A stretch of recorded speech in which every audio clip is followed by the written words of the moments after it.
Hello guys, जय श्री राम, जय भोलेनाथ। आज जो हम बात करेंगे, हम आलसी क्यों होते जा रहे हैं, इस विषय में हम बात करेंगे कि हमको आलस का शिकार होते जा रहे हैं या हम खुद ही आलसी होते जा रहे हैं। क्योंकि हमने अपने पिछले वीडियो में जाना है कि कोई भी चीज़ अगर होती है तो उसके पीछे कोई ना कोई कारण होता है। तो अगर हम आलसी होते जा रहे हैं तो इसके पीछे भी कोई ना कोई कारण होगा, है ना।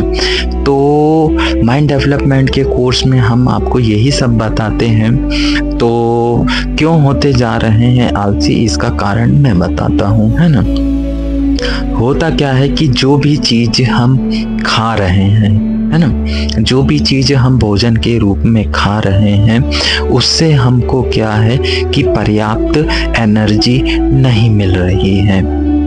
पर्याप्त एनर्जी नहीं मिल रही है, जिसके कारण क्या होता है कि हमको कोई भी काम करने की इच्छा नहीं होती है। केवल आराम से पड़े रहो और मोबाइल चलाते रहो या सो जाओ, इस प्रकार की इच्छा हमारे दिमाग में आती है। तो ये इच्छा क्यों आती है, इसके 2-3 कारण हैं जो मैं आपको बताना चाह रहा हूँ। एक, जो हमारी आदत जो हो गई है, बार बार भूख नहीं लगी है फिर भी खाने की इच्छा हो गई है, एक वो भी कारण है। फिर दूसरा ये है कि हम जो खाना खा रहे हैं भोजन के रूप में, उसमें पर्याप्त एनर्जी नहीं है। तो जिसके कारण क्या होता है कि हम ज़्यादा भोजन खा तो लेते हैं ज़रूरत से ज़्यादा, पर उसका परिणाम एक ये होता है कि उस भोजन से जितनी एनर्जी मिल रही है उससे ज़्यादा एनर्जी उसको पचाने में लग जाती है। तो उससे ज़्यादा एनर्जी शरीर को उसको पचाने में लग जाएगी तो हमको आलसी ही आएगी, क्या? क्योंकि शरीर में हमने कुछ खा लिया, कुछ अंदर चला गया हमारे पेट में, तो अब शरीर का क्या काम है, उसको पचाने का। अब पचाने के लिए क्या है कि शरीर को एनर्जी चाहिए, यानी एनर्जी लेने के लिए भी एनर्जी खर्च करने पड़ रहा है शरीर को।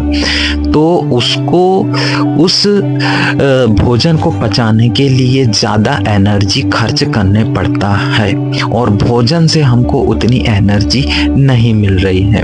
अब भोजन में भी एनर्जी जो रहती है 2 प्रकार की होती है, एक हाई एनर्जी और एक लो एनर्जी। तो जो हम अभी जो खाना खा रहे हैं गैस वाला, गैस से कुकिंग हो रही है जो, है ना, उसमें जो रहता है एनर्जी का लेवल जो रहता है वो कम रहता है ना। तो हम उसको खाएंगे तो हमको क्या है कि एक आलसी ही अधिकतर आने लग जाती है। हमको कुछ भी करने का मन है और खाना खा लिए तो फिर वो नहीं होएगा, है ना। तो हमारा क्या है कि हमारा जो माइंड चल रहा है, जो हम काम करने की इच्छा हो रही है, खाना खाने के बाद बिल्कुल नहीं होती है। क्यों नहीं होती है कि भैया उस खाने को पचाने के लिए अब एनर्जी चाहिए और खाने के बाद फिर थोड़ी देर बाद उसके पचने की प्रक्रिया चल जाती है। मतलब शरीर की पहले प्रक्रिया क्या हो जाती है कि सब काम छोड़ो भैया, पहले खाना पचाओ, है ना। अब काम वाम कोई ज़रूरी नहीं है, पहले खाना पचाने का काम है ना।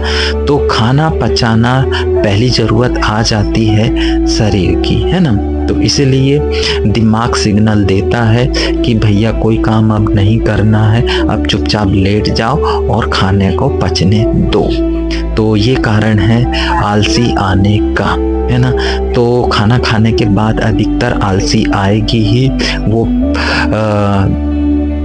कुछ भी हम खाएं तो तेल का या मीठी चीज़ अधिकतर हम खा लेते हैं या ज़्यादा खा लेते हैं। तो जिसके कारण क्या होता है कि हम अगर पढ़ाई भी कर रहे हैं तो पढ़ाई नहीं हो पाएगी। चल जा। तो कहने का हमारा क्या मतलब है कि हम अगर पढ़ाई भी कर रहे हैं और सोचते हैं कि भैया कुछ खा लेते हैं है ना। और खाने के बाद फिर देखते हैं कि हमको पढ़ाई करने की इच्छा ही नहीं हो रही है। क्यों नहीं हो रही है? कि भैया जो एनर्जी दिमाग को चला रही थी, अब वो जो एनर्जी है खाना पचाने में लग गई है ना। तो इस कारण फिर क्या है कि पढ़ाई में भी दिमाग नहीं लगता है। तो इसी बात को हमने अपने हाई इंटेलिजेंस कोर्स में बताया है, आप उसका फ़ायदा उठाइए। टोटल जो हमारा जो चैनल है वो दिमाग के ऊपर ही है, हमारी बॉडी के ही ऊपर है कि हमको अपने दिमाग को समझना है और हमको सफलता की तरफ आगे बढ़ना है, ना कि हमको किस्मत के भरोसे रहना है कि भैया हमारी किस्मत में ऐसा हो गया, वैसा है, ये है, वो है। ऐसा कुछ नहीं है। जो कुछ है आपके हाथ में है। आप पैसे कमा सकते हो, बहुत ज़्यादा पैसे भी कमा सकते हो और बहुत अच्छी सफलता और बहुत अच्छी लाइफ भी जी सकते हो। बस आपको उन सब चीज़ों का ज्ञान होना चाहिए। तो मिलते हैं फिर नेक्स्ट न्यू अदर टॉपिक पे।